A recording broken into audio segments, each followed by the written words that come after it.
Hello guides, welcome back to my channel Kakoli blog. এখন বাজে ঘড়িতে 6টা। তো আমি রেডি হয়ে গেছি, চান টান আমার সব হয়ে গেছে। তো এখন যাব হচ্ছে দক্ষিণেশ্বর, বিয়ের কার্ডটা নিয়ে যাব পুজো দেওয়ার জন্য। তা আমি আর আমার দাদা যাচ্ছি, আমার ভাইজি যাচ্ছে না, ওর একটু অসুবিধা আছে বলে যাচ্ছে না, তা সেই কারণে। তা তোমরা ব্লগটা দেখতে থাকো। তবে পুজোর মন্দিরের ভেতর তো ফোন অ্যালাউ নেই, সেই জন্য তোমাদের পুরো ভিডিওটা দেখাতে পারবো না হয়তো। তবে মানে মন্দিরের বাইরে যা যা হবে সব কিছুই তোমাদের সঙ্গে শেয়ার করবো। তো দেখতে থাকো। টাটা। আমার দাদাও রেডি হয়ে গেছে, এবার আমরা বেরিয়ে পড়ছি। তো দেখতেই পাচ্ছ আমরা দাঁড়িয়ে আছি রাস্তায়, বৃষ্টি পড়ছে, কিছুই পাচ্ছি না সকালবেলায়, তো দেখি কিসে যাই।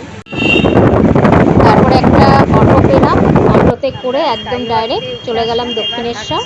100 টাকা নিল ভাড়া।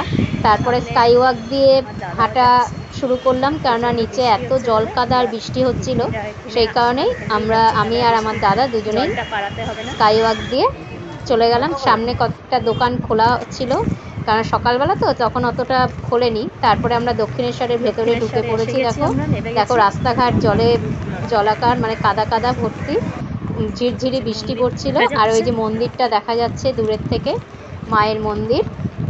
তো চারপাশে দেখতেই পাচ্ছ খুব সুন্দর পরিবেশ, আর ভিড়ও সেরকম একটা ছিল না, কেননা যেহেতু মানে বৃষ্টি হচ্ছে, বৃষ্টির জন্য ভিড়ও সেরকম ছিল না। শিব মন্দির পরপর সব শিব মন্দির যে আছে, সেই মন্দিরের ছবিগুলো আমি তুলেছি, ভিডিওটা করেছি আর কি। দাদা এগিয়ে যাচ্ছে সামনের দিকে, আমরা গঙ্গার ঘাটে যাচ্ছি। প্রথমে আগে মা গঙ্গাকে প্রণাম করে তারপরে পুজোয় যাব। তা দেখছো তো কত গঙ্গার জল বেড়ে গেছে, জোয়ার ছিল, আর তাছাড়াও বৃষ্টিতে এমনি জল বেড়েই যায়, সেই জন্য অনেক জল ছিল আর সব চান টান করছে। তবে আজকে সেরকম একটা ভিড় নেই, দেখতেই পাচ্ছ গঙ্গার পাড়ে খুব একটা লোক যে রয়েছে তা নয়।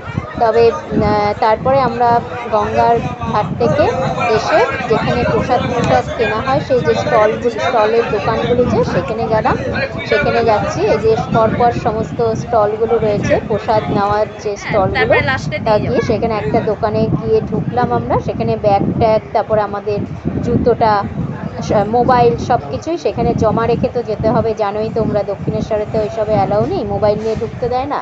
সেই কারণেই তোমাদের আমি শুরুতেই বলেছিলাম যে মায়ের দর্শন তোমাদের করাতে পারবো না, তবে যেটুকু মানে বাইরে যা যা হবে সবই তোমাদের সঙ্গে শেয়ার করবো। তা তোমাদের সঙ্গে সেই কারণেই শেয়ার করছি। তো ওইখান থেকে এক দোকানদার, আমরা শাড়ি নিয়ে গেছিলাম, তা চেলি দিয়েছে একটা সুন্দর করে ঝুড়িতে, ওনারা সাজিয়ে দিয়েছে বিয়ের কার্ড দিয়ে, চেলি দিয়ে। তারপরে আমরা মানে ঠাকুরকে পুজো দেওয়ার জন্য দাদা প্রসাদও নিয়ে গিয়েছিল, সন্দেশ। তারপরে মালা নিয়ে গেছিল। এখন আবার জবা ফুলের মালা দক্ষিণেশ্বরে অ্যালাউ না, সেই জন্য বিক্রিও হয় না ওনারা বললেন।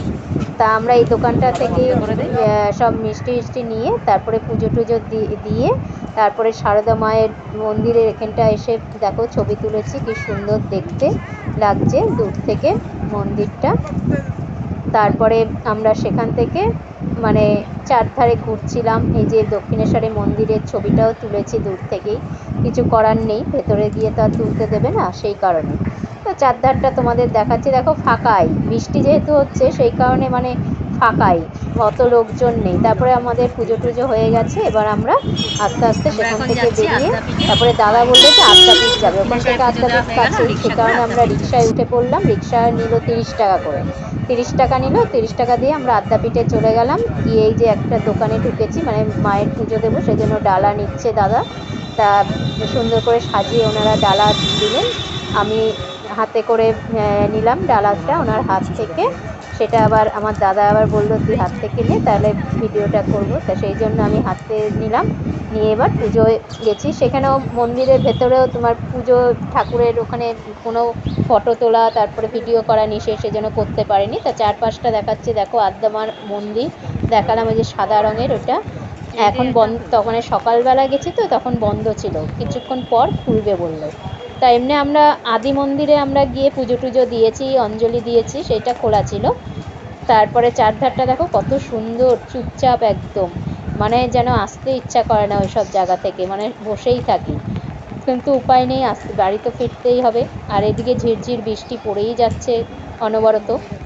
তারপরে আমি আর দাদা চারপাশটা ঘুরে ঘুরে দেখছিলাম মন্দিরে। দাদা বললো চল একটুখানি ঘুরে ঘুরে ঠাকুর দর্শন করে, এখানে একটা শিব ঠাকুরের মূর্তি রয়েছে, শিব মন্দির আর কি, সেখানে থেকে গিয়ে আমরা আরও মন্দিরটা পুরো প্রদক্ষিণ করলাম, চারধারটা ঘুরলাম। এখানে একটা যুগল মন্দির আছে রাধাকৃষ্ণর, ভেতরটা একটু মানে লাইটটা কম বলে ছবিটা ঠিক আসেনি, একটু অন্ধকার অন্ধকার। তারপরে এই মন্দিরগুলোর ছবিও তুললাম, আদ্যাপীঠের যেসব মন্দিরের চূড়াগুলো রয়েছে দেখো, সব পাশাপাশি মন্দিরগুলোর ছবি তুলে তারপরে আমরা বেরিয়ে আসলাম। এসে যেখান থেকে আমরা ডালা নিয়েছিলাম, ওনারাই আবার চাটা এসব তৈরি করে, পাশে একটা দোকান আছে সেখানে, মানে ওনাদেরই দোকান, ওখানে বসে আমরা চা বিস্কিট সব খেলাম। সকালবেলা তো না খেয়ে গেছি, সেখানে দাদা বলে একটু চা বিস্কিট খেয়ে যাই। তা খেয়ে তারপরে আমরা অটো করে আবার চলে আসলাম। এসে তারপরে বাড়িতে এসে কচুরি আর ওই দাদা নিয়ে আসলো দোকান থেকে তরকারি, তারপরে সেটা টিফিন করলাম সকালবেলা, কারণ আমার ভাইজিও যায়নি, ও ঘরে ছিল, সেই কারণে আমরা বাড়িতে এসে মিষ্টির দোকান থেকে দাদা কিনে নিয়ে আসলো কচুরি আর তরকারি, সেটাই আমরা খেয়ে নিলাম। ভেতরে তো আর দেখাই নেই, সেই জন্য তোমাদের মন্দিরের ভেতরে তো নেওয়া বারণ মোবাইল, সেই জন্য সব জমাটমা রেখে গেছিলাম, যেখান থেকে প্রসাদ নিয়েছি সেখান থেকেই সেখানে রেখে গেছিলাম। তা যাই হোক, আজকের মতো ব্লগটা এখানেই শেষ করছি, আবার নতুন ব্লগ নিয়ে তোমাদের সামনে চলে আসবো।